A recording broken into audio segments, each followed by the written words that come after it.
بسم اللہ الرحمن الرحیم. یہ توحیدخالص.com کی پیشکش ہے. رمضان اور دعا کا باہمی تعلق اللہ تعالیٰ آیات صیام کے درمیان میں ہی فرماتے ہیں وَإِذَا سَأَلَكَ عِبَادِي عَنِّي فَإِنِّي قَرِيبٌ أُجِيبُ دَعْوَةَ الدَّاعِ إِذَا دَعَانِ فَلْيَسْتَجِيبُوا لِي وَلْيُؤْمِنُوا بِي لَعَلَّهُمْ يَرْشُدُونَ. سورۃ البقرہ میں.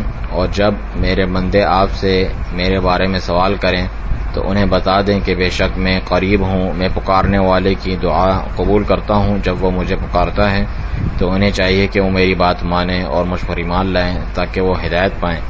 سیدنا ابو ہریرہ رضی اللہ عنہ سے روایت ہے کہ نبی کریم صلی اللہ علیہ وسلم نے فرمایا ثلاثۃ لا ترد دعواتهم، تین لوگوں کی دعائیں رد نہیں ہوتی. الصائم حتی یفطر، روزہ دار کی یہاں تک کہ افطار کرے. والامام العادل، عادل حاکم کی. ودعوۃ المظلوم، اور مظلوم کی بددعا. یرفعها اللہ فوق الغمام ویفتح لها ابواب السماء ویقول الرب وعزتی لانصرنک ولو بعد حین. اللہ تعالیٰ اسے یعنی مظلوم کی بددعا کو بادلوں سے بھی اوپر اٹھاتا ہے اور اس کے لیے آسمان کے دروازے کھول دیتا ہے.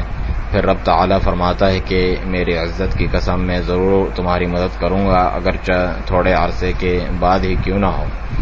یہ سنن ترمذی کی صحیح روایت ہے.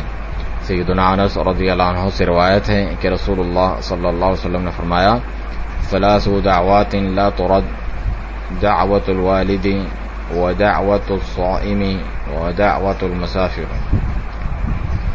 تین دعائیں رد نہیں ہوتی، والد کی دعا، روزہ دار کی دعا اور مسافر کی دعا. یہ روایت سلسلۃ الصحیحہ میں موجود ہے.